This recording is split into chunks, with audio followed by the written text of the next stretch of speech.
ఎవరి కొరకు ఎందుకొరకు సాగించు పోరాటము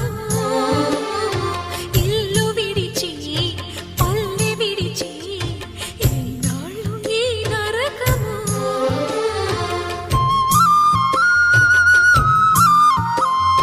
గుండెలో బాధలను దాచుకోవాలి నా పోరు బాటలో నీ తోడు కావాలి పల్లెనే ఇల్లుగా నువ్వు చూసుకోవాలి పంచాది నిర్మలకు చెల్లెవనిపించాలి